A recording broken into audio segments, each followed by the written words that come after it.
Hello friends, super magic રસોઈમાં મિત્રો હું આપનું સ્વાગત કરું છું। આજે હું કંટોલાનું એક યુનિક રીતે શાકની રેસીપી તમારી સાથે શેર કરું છું, તો તમને ચોક્કસ આ ઉપયોગી થશે। ગમે તો લાઈક કરજો, શેર કરજો અને સબસ્ક્રાઇબ કરવાનું તો ભૂલતા જ નહીં। તો કંટોલાના શાક માટે ઇન્ગ્રેડિયન્ટમાં જો મેં 250 ગ્રામ કંટોલા લીધા છે, પછી એની સામે ડાળિયાની દાળ છે, વરિયાળી છે, લસણની કળી છે, કાજુ છે, તલ છે, ગરમ મસાલો છે, ગોળ છે, ધાણાભાજી છે, આદુ છે, લીમડો છે, રૂટીન મસાલામાં લાલ મરચું, હળદર, મેથી, જીરું, રાઈ, હિંગ અને આખું જીરું એટલા આપણે ઇન્ગ્રેડિયન્ટ લેશું। તો બનાવવાનું ચાલુ કરીએ। તો આપણે જો ચોમાસામાં ફૂલ કંટોલા માર્કેટમાં જોવા મળે છે, તો આપણે તેનો ઉપયોગ કરી લેવો જોઈએ। અને આ કંટોલા મેં 15 થી 20 મિનિટ પાણીમાં બોરી રાખ્યા હતા, એટલે એમાં જે કચરો હોય ને બધો નીકળી જાય, પછી આપણે ક્લીન કરી લીધા છે। તો હવે એને જો સમારવા માટે તમારે એકદમ સોફ્ટ કંટોલા લેવાના મિત્રો। શાક બનાવો ને, જો ઓલા બીજ વાળા હશે ને તો તમારે થોડોક બીજ કાઢવામાં ટાઈમ લાગશે, અને સોફ્ટ હશે ને તો એનું શાક પણ બહુ સરસ બને છે। તો એના માટે જો આ રીતે આપણે રિંગ શેપમાં જ સમારશું, રાઉન્ડ રિંગમાં આ રીતે। જો તમારે આવી રીતે જો બીયા હોય ને તો એકદમ આ બી તમને શાકમાં સારા નથી લાગતા, એટલે આ રીતે આપણે ચપ્પુથી બી અલગ કરી લેશું। તમને ખ્યાલ આવી જતો હશે। જો સોફ્ટ કંટોલા હોય ને મિત્રો તો તમારે છાલ ઉતારવાની પણ જરૂર નહીં પડે। સોફ્ટ મીન્સ કૂણા આ રીતે તમારે રાઉન્ડ શેપમાં રિંગ જ કરી નાખવાની છે।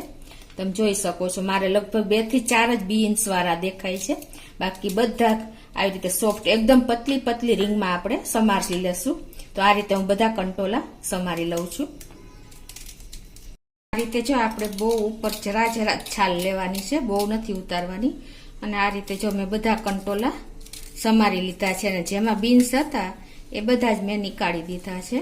એટલે આ રીતે જરા જરા છાલ લઈને તમારે આ રીતે સમારી લેવાના છે। તો આપણા કંટોલા પણ સમારાઈ ગયા છે। એનો આપણે એક અંદર મસાલો મિક્સ કરવા માટે તૈયાર કરી લેશું। એના માટે મેં 1 ટીસ્પૂન જેવી ડાળિયાની દાળ લીધી છે, 7 થી 8 કળી લસણ લીધું છે, 1 ટીસ્પૂન જેવી વરિયાળી છે,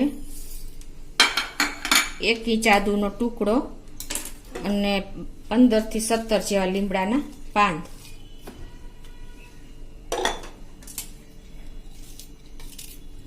આ રીતે 1 ઇંચ આદુનો ટુકડો પણ આપણે સમારીને નાખી દેશું।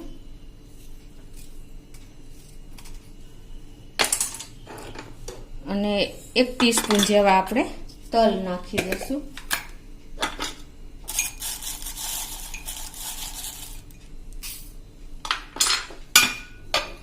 હવે આનો આપણે રફલી ફાઇન પેસ્ટ નથી કરવાની, રફલી પીસી લેશું। તો આ રીતે આપણે એકદમ ફાઇન પેસ્ટ નહીં કરતા, આ રીતે દરદરો પાવડર ફોર્મમાં પીસી લીધું છે। હવે જો તમારે આ મસાલો રાખવો હોય ને તો તમારે લસણ અને લીમડાના પાન લાસ્ટમાં એડ કરવાના, સ્ટોર કરી શકો છો। હવે એમાં આપણે 2 ટીસ્પૂન જેવું લાલ મરચું નાખશું, અડધી ટીસ્પૂન હળદર, 1/2 ટીસ્પૂન ધાણા જીરું અને ટેસ્ટ એકોર્ડિંગ અડધી ટીસ્પૂન જેવું મીઠું નાખી દેશું। હવે આ બધું આપણે એકદમ સરસ મિક્સ કરી લેશું। આ મિક્સ પણ સરસ જો એકદમ એનો આપણે દરદરો પાવડર મસાલા સહિત તૈયાર થઈ ગયો છે। હવે આપણે આ ગેસ ઓન કરીને તેલ મૂકશું। હવે ગેસ ઓન કરીને આપણે એક પેનમાં 2 ટેબલ સ્પૂન જેવું તેલ નાખી દેશું। અને તેલ પણ જો આપણું ગરમ થઈ ગયું છે, એમાં આપણે અડધી ટીસ્પૂન જેવું જીરું નાખશું, 10 થી 15 મેથીના દાણા નાખશું, અડધી ટીસ્પૂન રાઈ નાખશું અને 1/4 ટીસ્પૂન હિંગ નાખશું। અને હવે આને આપણે ક્રકલ થવા દેશું।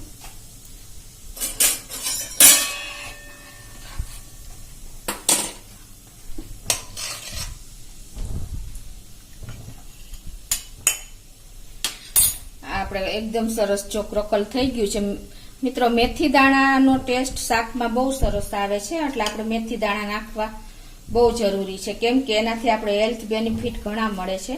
તો હવે જે આપણે આ મસાલો ક્રકલ કરીને પાવડર ફોર્મમાં પીસો છે એ નાખી દેશું અને ગેસની ફ્લેમ એકદમ સ્લો રાખશું.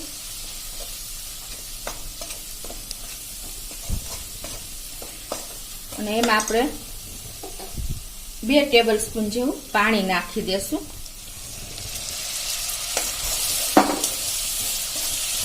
અને હવે આને એકદમ આપણે સ્લો ફ્લેમ ઉપર જ રોસ્ટ કરશું. જો 2 થી 3 મિનિટ થઈ છે આપણે મસાલો રોસ્ટ આવી રીતે કરતા ગયા છે સ્લો ફ્લેમ ઉપર. અને જો એકદમ આપણો મસાલો પણ રોસ્ટ થઈ ગયો છે. હવે આપણે જે આ કંટોલા રિંગ ફોર્મમાં સમાર્યા છે ને એડ કરી દેશું.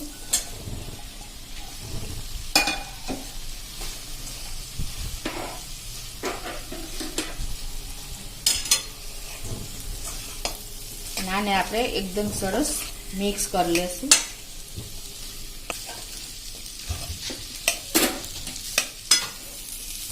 આ કંટોલાનું શાક મિત્રો આપણે એકદમ યુનિક રીતે, એટલે કે બાળકોને પણ ભાવશે, જેને નહીં ભાવતું હોય નાના મોટા સૌને ખાઈ શકે ને એવું આપણે શાક બનાવવાના છીએ. તો આ રીતે જો આપણે 2 થી 3 મિનિટ આ રીતે આપણે કૂક કરી લીધું છે. હવે આને આપણે ઢાંકીને 3 મિનિટ સ્લો ફ્લેમ ઉપર થવા દેશું. તો 2 થી 3 મિનિટ થઈ ગઈ છે અને જો આપણા કંટોલા પણ મસાલા સાથે ઢાંકીને રાખ્યા હતા સ્લો ફ્લેમ ઉપર, એને કૂક થઈ ગયા છે થોડા. હવે આ સ્ટેજે આપણે અડધો કપ જેવું પાણી નાખશું એમાં.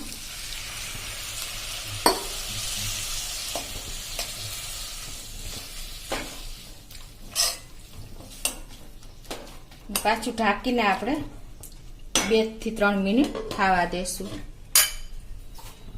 હવે આપણે આ બાજુ એક પેનમાં 2 થી 3 ચમચી જેવું ઘી મૂકી દેશું.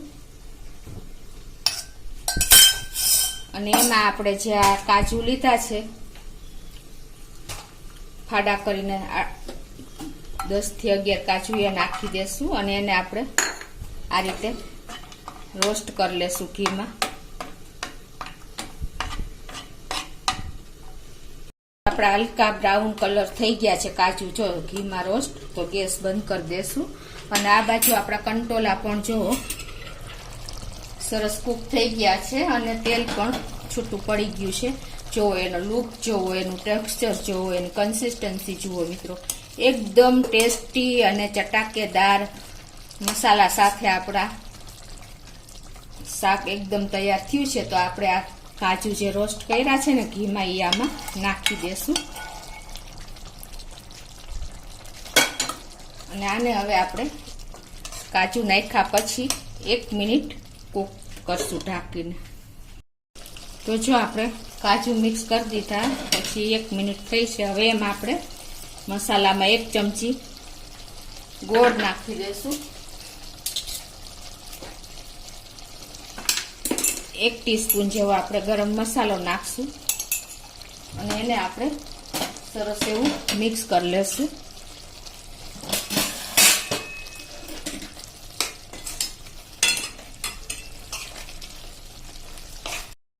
તો જો આપણે મસાલા પણ સરસ મિક્સ થઈ ગયા છે, 1 મિનિટ જેવું થયું છે. અને હવે એમાં આપણે થોડી એવી ધાણા ભાજી નાખી દેશું અને મિક્સ કરીને આપણે હવે સર્વ કરી લેશું.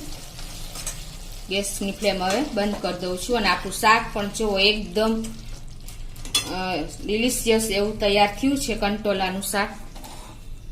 તો આપણે એને સર્વ કરી લેશું.